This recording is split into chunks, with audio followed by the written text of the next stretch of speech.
बिस्मिल्लाहिर्रहमानिर्रहीम। अस्सलाम वालेकुम नाज़रीन, आप यूट्यूब चैनल देख रहे हैं। मैं इमरान खान हूँ। ख़बरें बहुत ज़्यादा हैं, लेकिन सबसे पहले इमरान खान साहब ने जो सहाफ़ियों के साथ बातचीत की है वो मैं आपके सामने रख देता हूँ, जैसे सहाफ़ियों ने इसको रिपोर्ट किया है। 18 माह से कह रहा हूँ कि बातचीत के लिए तैयार हूँ। सियासत में हमेशा बातचीत होती है। 3 जमातों के अलावा सबसे बात करेंगे। डील वो करता है जिसे मुल्क से बाहर जाना होता है, जैसे जरदारी और नवाज शरीफ गए। डील जेल से बचने के लिए की जाती है। तोशाखाना का नया केस लेकर आ रहे हैं। तोशाखाना पर ये चौथा केस कर रहे हैं। जो भी केस बनाना है एक बार बनाकर ले आए। जरदारी के फेक अकाउंट्स और नवाज शरीफ के एवन फील्ड के अरबों के रेफरेंस माफ़ कर दिए गए। जजेस से दरखास्त है कि वो हमारे केसेस के फैसले करें। साइफर केस की समाअत आगे से आगे चली जा रही है। जो भी फैसला करना है करें। इद्दत केस में भी ड्रामे किए जा रहे हैं।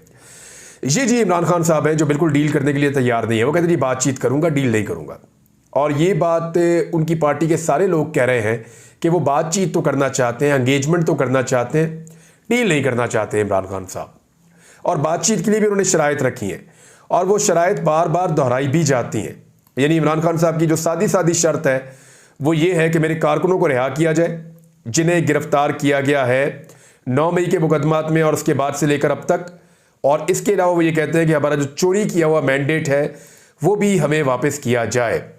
नजम सेठी इस बात की गवाही दे रहे हैं कि इमरान खान एक्चुअली डील नहीं कर पाएंगे, क्योंकि नजम सेठी की मुलाकातें जरदारी नवाज शरीफ हर तरफ ही रहती हैं और वो बड़े ऑब्लाइज भी होते रहे इन लोगों से। साबिक वज़ीर आला भी रहे हैं, निगरान, और पीसीबी के चेयरमैन भी रहे हैं, बड़े ओहदे उनको देते रहे हैं। नवाज शरीफ साहब के बड़े गमखार हैं। वो ये कहते हैं इमरान खान सियासतदान नहीं है क्योंकि वो मुकमुका नहीं करता, ये डील नहीं करता। डील का मतलब मुकमुका का मतलब डील है ना, मुकलो जी मेरे नाल, आप मुझे ये दे दें मैं आपको ये दे देता हूं, पब्लिक जाए भाड़ में, ये होता है मुकमुका या डील। नजम सेठी कह रहे हैं कि इमरान खान सियासतदान नहीं है, वो मुकमुका नहीं करता। मोहसिन नकवी को वज़ीर दाखिला बनाकर इमरान खान को पैगाम दिया गया है कि हम आपको सख्ती के साथ कुचलेंगे। सोशल मीडिया पर भी कानून बनना शुरू हो गए हैं और नजम सेठी साहब जो है वो ये कह रहे हैं कि इमरान खान क्योंकि सियासतदान इसलिए नहीं है कि वो डील वील नहीं करता, वो मुकमुका नहीं करता, और बाकी सारे जो हैं वो मुकमुका कर लेते हैं। अब जो सोशल मीडिया के हवाले से ये खबर आई है, ये बड़ी इंपॉर्टेंट खबर है कि सोशल मीडिया के हवाले से एक नई अथॉरिटी कायम की गई है। इसकी तफसीलात मैं आपके साथ शेयर करूंगा। वो करने ये जा रहे हैं कि साइबर क्राइम के हवाले से एक नया पूरा विंग बना रहे हैं और उसका जो सरबराह है उसको IG वाले इख्तियारात दे रहे हैं और अब पीका कवानीन के तहत ये इसको करने जा रहे हैं। मैं ये कहता हूँ सख्त से सख्त कवानीन सोशल मीडिया के होने चाहिए, लेकिन उनका इस्तेमाल ठीक होना चाहिए। बेशतर सहाफ़ियों का ये कहना है कि पाकिस्तान में जो डेफेमेशन के लॉज हैं उनको बेहतर करना चाहिए, जो सिविल सूट्स हैं वो करने चाहिए। पूरी दुनिया के अंदर यही होता है, बेशतर सहाफ़ी ये कहते हैं। लेकिन मैं इससे एक कदम आगे जाकर ये कहता हूँ कि जो कानून बनाने बना लें, जैसे दिल करता है बनाएं, लेकिन उनका गलत इस्तेमाल ना करें। ये नहीं हो सकता कि आप बंदा पकड़ के पहले बंद कर दें और बंदे को आप छोड़ें काफ़ी अरसे के बाद और फिर आप माफ़ी मांगें और कहें जी गलती हो गई थी। यानी अदालत उसको बाइज्जत बरी कर दे, लेकिन आप उसके चंद हफ्ते या चंद महीने खा जाएं। ये नहीं होना चाहिए। कानून का गलत इस्तेमाल नहीं होना चाहिए। कानून जितना मर्जी सख्त बनाएं। एक और बड़ी खबर है पाकिस्तान के बारे में, पाकिस्तान के हवाले से, और वो खबर है कि पाकिस्तान का पहला सैटेलाइट मिशन चांद पर रवाना हो गया है। सैटेलाइट मिशन iCube कमर चीन के नियान स्पेस लॉन्च साइट से रवाना किया गया है और ये पाकिस्तान के लिए एक बड़ी कामयाबी है। पाकिस्तान पहली मरतबा ये कर रहा है। दुनिया ने ये काम जो है वो आज से निसफ सदी पहले कर लिए या उससे भी पहले कर लिए। इंडिया, बाकी सारे मुल्क आसपास के वो चांद पे पहुंच गए हैं। पाकिस्तान ने अब इसकी कोशिश की है। लेकिन इंटरेस्टिंग चीज़ मैं आपको बताऊं, यहाँ पे विजुअल्स भी मौजूद हैं और ये विजुअल्स हैं जी इस्लामाबाद का हॉल है। चांद पर पाकिस्तानी सैटेलाइट रवाना होने के मनाजिर वहाँ पे दिखाए गए हैं और रवाना होते ही Institute of Space Technology Islamabad का हॉल इमरान खान जिंदाबाद के नारों से गूंज उठा। यानी इमरान खान को टेक्नोलॉजी में, चले टेक्नोलॉजी को छोड़ दें, इमरान खान का इसमें कितना किरदार है उसको भी छोड़ दें, उस बाद में उस पर बात कर लेते हैं कि चांद पे जो मिशन गया उसमें इमरान खान का रोल कितना है, नवाज शरीफ का कितना है, बाकियों का कितना है। एक तो पाकिस्तान बहुत ही लेट है, जिसका भी रोल हो हम बहुत लेट हैं, लेकिन नौजवान और पाकिस्तान के जो पढ़ा लिखा तबका है वो इमरान खान को क्या समझता है। जैसे ही उनको जोश आया, जैसे ही उन्हें खुशी हुई और उन्हें प्राउड फील हुआ पाकिस्तान को लेकर, तो उन्होंने कोई और नारा नहीं लगाया, वो पाकिस्तान जिंदाबाद का नारा लगा रहे और इमरान खान जिंदाबाद के नारे लगा रहे थे और पूरा हॉल इन नारों से गूंज उठा। मैंने इसकी वीडियो देखी है, मैं हैरान हो रहा था कि एक आदमी जेल में है और उसका इस तकरीब से अभी कोई ताल्लुक भी नहीं है, ना उसकी हुकूमत है, तो उसके लिए लोग नारे लगा रहे हैं पाकिस्तान की कामयाबी के ऊपर। स्टेडियम में क्रिकेट मैच होता है, इमरान खान के नारे लगते हैं। मरियम नवाज का जलसा होता है, इमरान खान के नारे लगते हैं। नवाज शरीफ कहीं जाते हैं, इमरान खान के नारे लगते हैं। यानी कोई पाकिस्तान में इवेंट हो जाए, नारे इमरान खान के लगते हैं। किसी भी जगह पे आप जाएं तो ये एक कैदी सबके ऊपर भारी पड़ गया है और वो जेल के अंदर से बैठकर निज़ाम को अपनी मुट्ठी में लपेटे हुए है। वैसे तो सारा का सारा निज़ाम और सारी चीज़ें अल्लाह ताला के कंट्रोल में होती हैं, लेकिन अल्लाह ताला जैसे चाहता है उसको नवाजता है और उसको इज्जत देता है। और मैं ये देख रहा हूं कि इमरान खान की इज्जत में लगातार इजाफा ही होता चला जा रहा है। अब इस आदमी को जलील करने की कौन सी कोशिश है जो नहीं की गई? एक तरफ अल्लाह उसको इज्जत दे रहा है, पाकिस्तान की सैटेलाइट जो है वो चांद पे पाकिस्तान का मिशन जा रहा है, लोग इमरान खान के नारे लगा रहे हैं। दूसरी तरफ जो पाकिस्तान का निज़ाम है, जो स्टेटस को है, वो उसको गिराने के लिए, उसको जलील करने के लिए इद्दत में निकाह टाइप का केस भी चला रहा है कि उसकी बीवी को और उसको तोड़ा जाए और उनको इतने घटिया प्रोपेगेंडा के अंदर लपेटा जाए और जिस तरह के अल्फाज वहां पे इस्तेमाल किए गए, जो चीज़ें वहां पे कही गई, इनको जब कोई सुनता है तो कानों को हाथ लगाता है। यानी उस आदमी को जलील करने और गिराने की पूरी कोशिश की गई, लेकिन इसके बावजूद जिसने कोशिश की उसको जलील करने और गिराने की, उसमें से किसी का नारा नहीं लगा। इंस्टीट्यूट के अंदर, इस्लामाबाद के अंदर, वहां पे इंजीनियर्स मौजूद थे, साइंटिस्ट मौजूद थे, किसी ने नारा किसी और का नहीं लगाया। जिसने नारा लगाया पाकिस्तान का या इमरान खान का नारा लगाया। इसका मतलब क्या है? इसका मतलब यह है कि आप इद्दत जैसे घटिया केसेस बनाकर भी उस आदमी को गिराने में और जलील करने में नाकाम रहे हैं। अब यहां पे सूरत-ए-हाल पहुंच गई है कि उनकी बेटियों ने, जो मैं सुन रहा था, उनकी दोनों बेटियों का स्टेटमेंट, मैंने कई मरतबा आपसे कहा कि मैं निजी ज़िंदगी में बिल्कुल नहीं जाता, ना मैं वो स्टेटमेंट चलाना चाहता हूं, ना मैं उनकी बेटियां दिखाना चाहता हूं। लेकिन सीरियसली बात यह है कि नौबत यहां तक आ गई है कि एक बेटियों को आकर गवाही देनी पड़ रही है, बापर्दा बेटियों को, कि उनकी माँ एक बापर्दा खातून है। वो अपने निकाह से पहले इमरान खान को नज़र नहीं आई, इमरान खान ने उनको नहीं देखा था निकाह से पहले, और इसके अलावा वो एक बापर्दा खातून है। उन्होंने अपने शौहर के घर में इद्दत पूरी की, उसके घर में वो अपनी जो मैके है वहाँ पे चली गई, वहाँ पे भी उन्होंने काफ़ी दिन गुजारे, उसके बाद उन्होंने निकाह किया।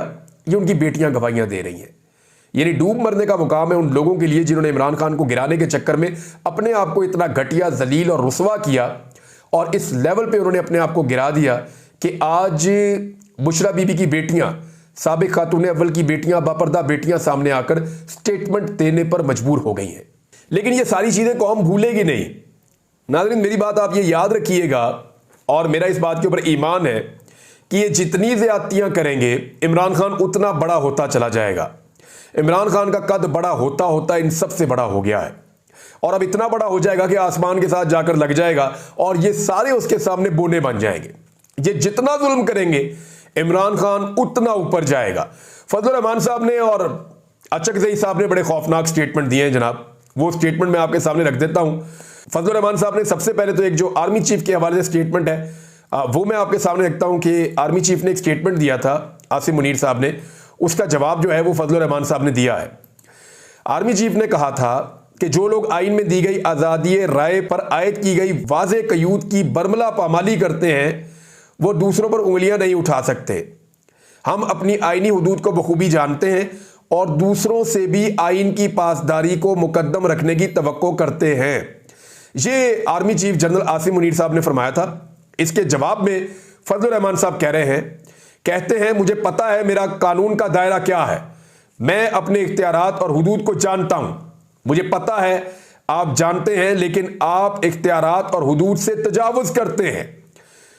वो उस हद से कहीं ज्यादा है, उसको भी देखा है कभी? ये फजल रहमान साहब ने सवाल उठाया है और आर्मी चीफ के ऊपर जो है वो तनकीद की है, क्योंकि अब आर्मी साइड से ये कहा जा रहा है कि हम अपनी आईनी हुदूद के अंदर रहते हैं, बाकी भी रहे। फजल रहमान साहब कह रहे हैं नहीं जी, आप नहीं रहते, आप तजावुज करते हैं, और उसको भी देखें। अब इसमें सनाउल्लाह बलोच साहब जो हैं वो लाहौर हाई कोर्ट बार से खिताब कर रहे थे और उन्होंने क्या कहा? उन्होंने कहा कल आइन के एक आर्टिकल की सिपा सलार ने बात की, बाकी आर्टिकल की क्यों बात नहीं करते? आइन की मुहाफिज फौज वकला है, पाकिस्तान का पिसा हुआ तबका आपकी तरफ देख रहा है। ये जी सनाउल्लाह बलूच साहब ने उसी स्टेटमेंट का जवाब दिया है। अचकज़ई साहब ने भी स्टेटमेंट दिया और उन्होंने कहा, और बड़ा साफ साफ अचकज़ई साहब ने फरमाया, उन्होंने कहा जी सच ये है कि पाकिस्तान तहरीक इंसाफ जीत चुकी थी। मैं नवाज शरीफ से ये उम्मीद रखता था कि वो आकर कहता कि इन बच्चों ने मुझे शिकस्त दे दी है, लेकिन अचकज़ई साहब आप उम्मीद रखते थे, ये आपका हुस्न ज़न था कि आप नवाज शरीफ से उम्मीद रखते थे। नवाज शरीफ से तो उनके घर वालों को उम्मीद नहीं है, उन्होंने तो हमेशा फ्रॉड करके इलेक्शन जीता है। जनरल जिलानी से लेके जनरल ज़ियाउल हक से लेके उसके बाद तमाम जर्नलों से होते हुए कैसे कैसे वो इक़्तिदार में आए, उसके बाद जनरल मुशर्रफ से डील करके वो वापस आए, उसके बाद किस तरह 2013 में उन्होंने डील की और कैसे उन्होंने एक हैवी किस्म का इक़्तिदार लिया, और फिर जनरल बाजवा के साथ उन्होंने कैसे अपने मामला तय किए। ये सारी चीज़ें तो ये खुद अपने मुंह से बता रहे हैं। तो ये तो आपने वैसे ही मियाँ नवाज शरीफ साहब को उठा दिया थोड़ा सा। मियाँ साहब इस तरह के कभी नहीं थे जैसा आप सोच रहे थे। वो हमेशा अपनी शिकस्त को एस्टेब्लिशमेंट के साथ मिलकर कामयाबियों में बदलते रहे हैं। एक और चीज़ जो अचकज़ई साहब कह रहे हैं कि इमरान खान के केसेस को अगर ख़त्म नहीं भी करना तो कम अज़ कम उसको रिहा कर दें ताकि वो पेशियां भुगते, और उसके घर वालों पर, बीवी पर जो बेतुके किस्म के केस बनाए गए हैं जिनको सुनकर किसी भी मुसलमान को शर्म आती है, उन्हें ख़त्म करो। ये भी जनाब अचकज़ई साहब ने मुतालबा किया है। अच्छा नाज़रीन, डील के हवाले से एक चीज़ और मैं आपको बता दूं कि 3 जमातों से तो बात बिल्कुल नहीं करेंगे। इमरान खान साहब ने जेल में ये भी क्लियर किया है, यानी उन 3 जमातों से तो बात नहीं करनी जिन्होंने इमरान खान का मैंडेट चोरी किया, जिसमें पीपल्स पार्टी है, PMLN है और MQM है। MQM तो एक भी सीट नहीं जीती, वो तो सारी सीटें जो है पाकिस्तान तहरीक इंसाफ की लेकर गई है। PMLN जो है उसकी 2 दर्जन सीटें, कोई कहता है 3 दर्जन सीटें, इससे ज़्यादा उनकी है ही नहीं।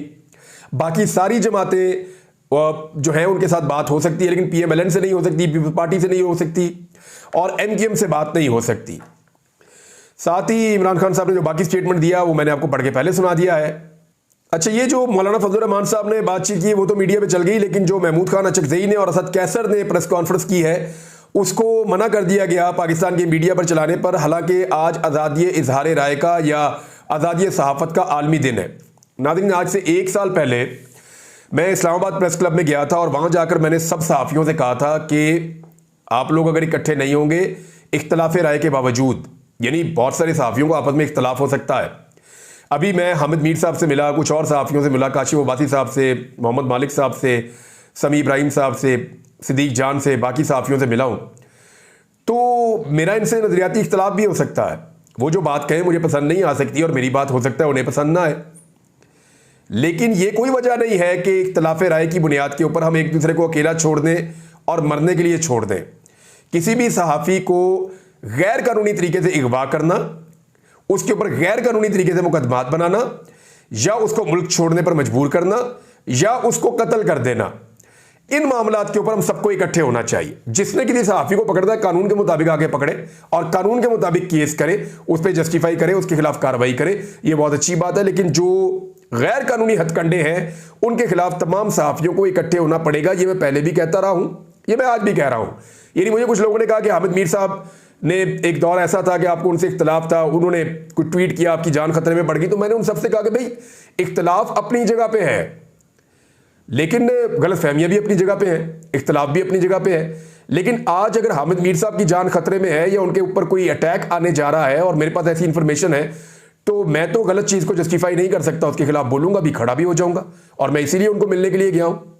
तो इख्तलाफ राय रहना चाहिए, ये हुस्न है, रहना चाहिए, इसी से डिबेट होती है, पाकिस्तान आगे बढ़ेगा, मुल्क आगे बढ़ते हैं।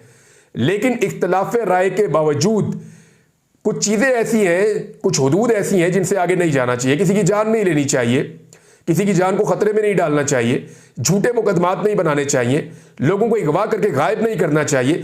इन चीज़ों पे तमाम सहाफ़ियों को इकट्ठे होने की ज़रूरत है और सबने इसके ऊपर इत्तफाक किया है। नाज़रीन, जो मखसूस नशिस्तों का केस है वो भी सुप्रीम कोर्ट ऑफ पाकिस्तान में लग गया है। ये बड़ी अच्छी बात है। बड़े अरसे से हम ये आवाज़ उठा रहे थे, गुज़िश्ता चंद दिनों में हमने जब ज़्यादा आवाज़ उठाई, क्योंकि ये सीटें अगर पाकिस्तान तहरीक इंसाफ को या सुन्नी इत्तेहाद कौंसिल को मिल जाती हैं तो फिर काजी फायद ईसा साहब को पूरा जोर लगाने के बावजूद एक्सटेंशन नहीं दी जा सकेगी।